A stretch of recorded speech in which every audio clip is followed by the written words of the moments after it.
Hi, welcome to tonight's program. I'm Henry and I work at Dearborn Public Library.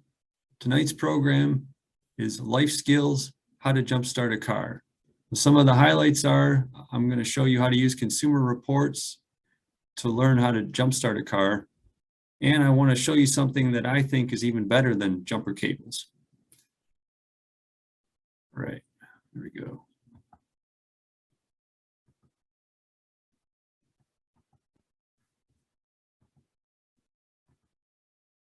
This is the series Life Skills. As I said, this is how to jumpstart a car. First, what are some things that drain your car's battery? Could be your headlights are left on, something causing a parasitic draw.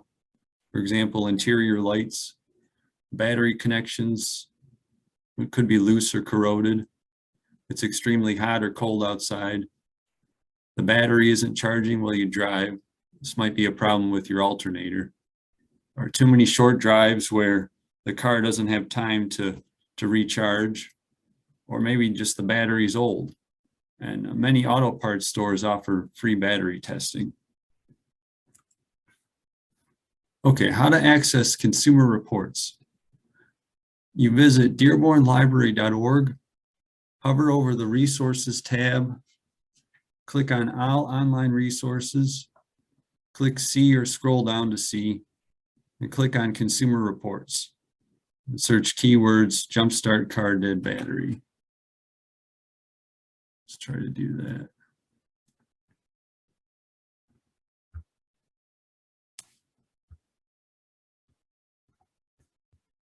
Just to show you how it's done. So you go to the home page, dearbornlibrary.org, hover over Resources, and then click on All Online Resources. Scroll down. If you click on See, that'll take you to all the C databases. Click on Consumer Reports. There's even a tutorial there you can watch if you like.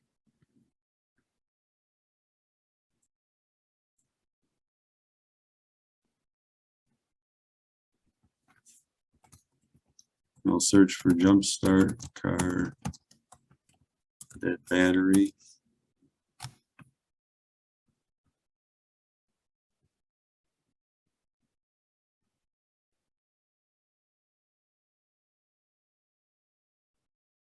And here's the article that comes up, How to Jumpstart a Car with a Dead Battery.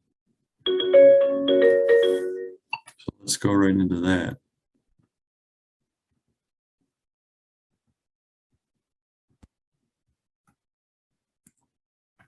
And here's basically taking from the article.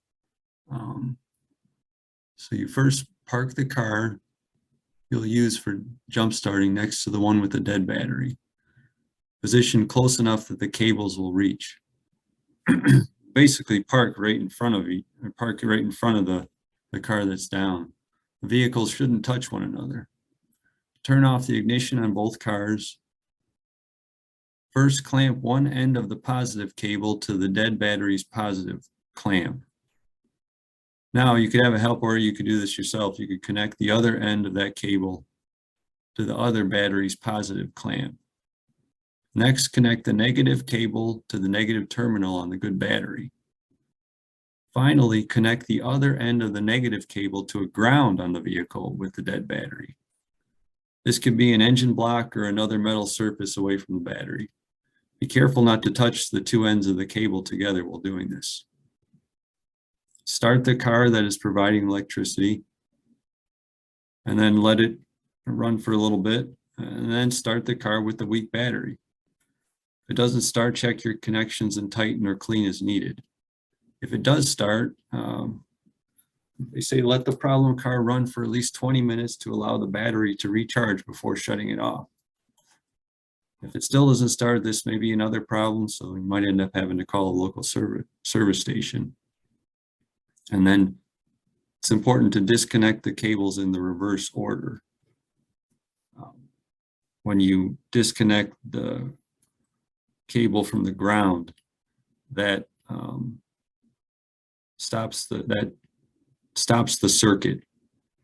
So that's probably the safest way to do it, to take the ground one off first, the one that you connected last. And then here's a video from Consumer Reports that also comes up in that search. Let's try to share that. Watch that real quick. It's a short video. This is right from their site. Let's enlarge it and we'll just start it.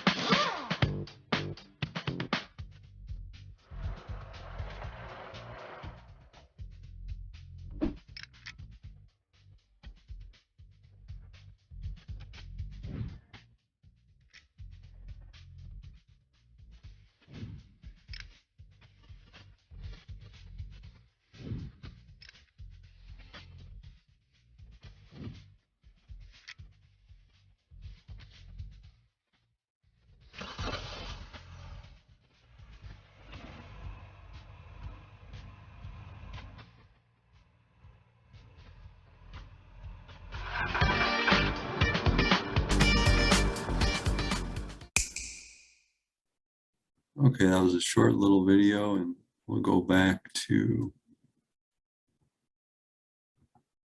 slideshow. Okay, we watched that one. Let's lower this. Okay, and here's some kind of reinforcement for remembering how to do this. Here was an image that I found online. It's from an insurance site. It says turn both cars off, connect the jumper cables in the order listed below. Red on dead.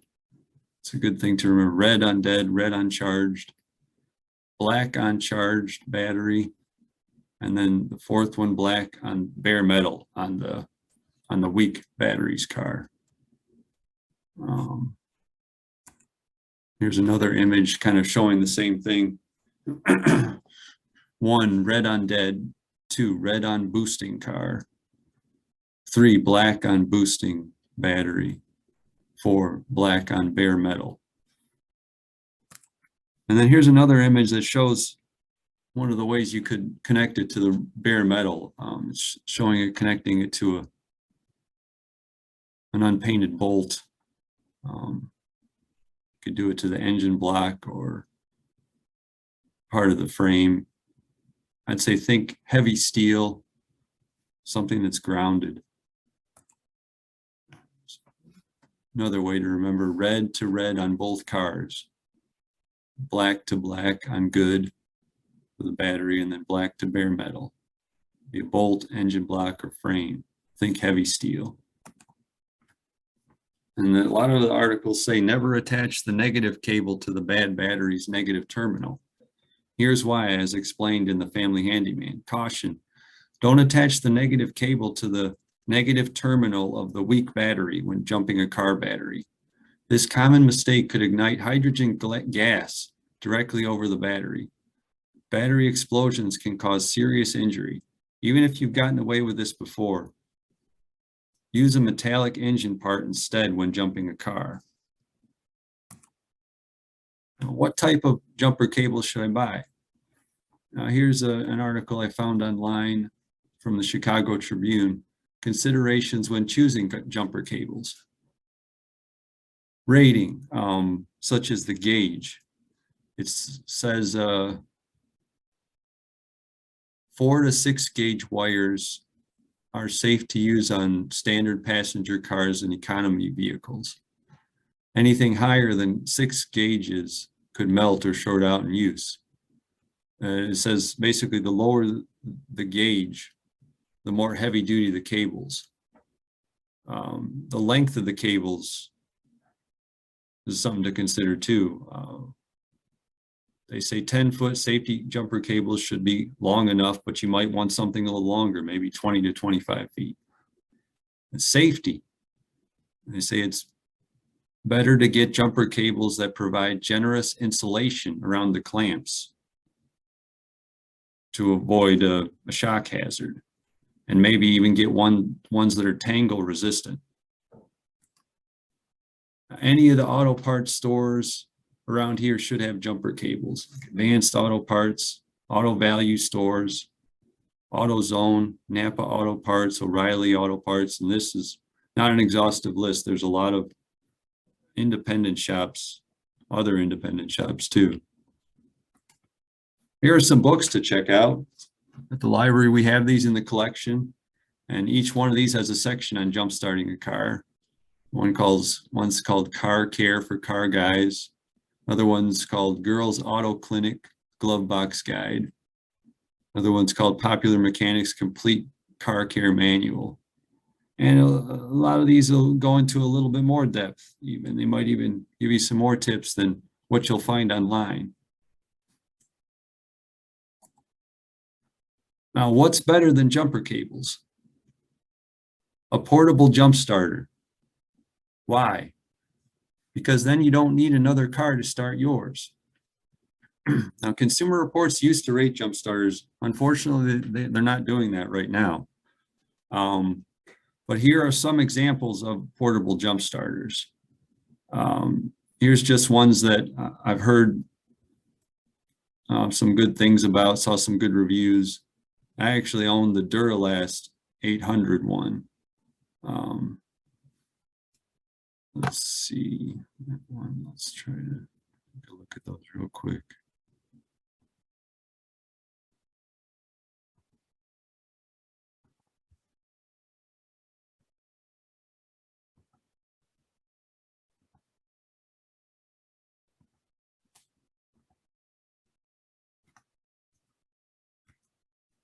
Let's try that.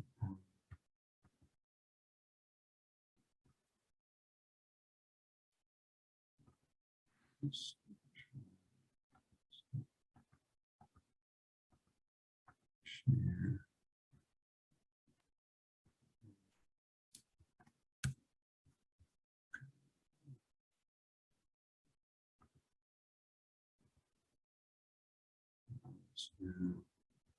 Okay, here it is. Okay, here's the Duralast 800 one from AutoZone. You can get one for $109 from there. It's kind of expensive, but if it saves you from, being stuck somewhere in the cold, it's worth its weight in gold. And then the next one is the Noco Boost GB40. So this one's about the same price, close to about $100. Here's another one, Tac Life T8 jump starter. Let's go back to the slideshow.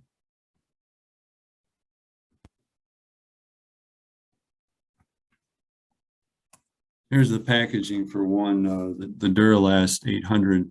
This is basically how it looks. It comes with the jump starter and 2 cables on it, or just one cable that has 2 clips on it. Let's see. And how does it work? Basically put the red clamp on the red positive battery terminal. You put the black clamp on bare metal, unpainted bolt, engine block, or frame, something grounded, some heavy metal. You turn on the jump starter. You watch for the light to turn green. The light turns solid green on the Duralast 800 when it's attached properly. Please note some jump starters may not have this feature. You let the car charge for a moment and then try to start it. Hopefully it runs. And just remember, the instructions will likely be different for each brand. So definitely read the instructions. Let's go back to that. Share screen.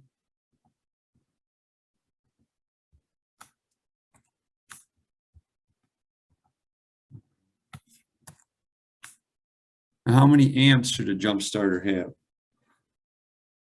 I got this from a site online. It says for an average size car, this includes compact SUVs to light trucks, of 400 to 600 CCE, that means cold cranking amps, jump starters should be enough.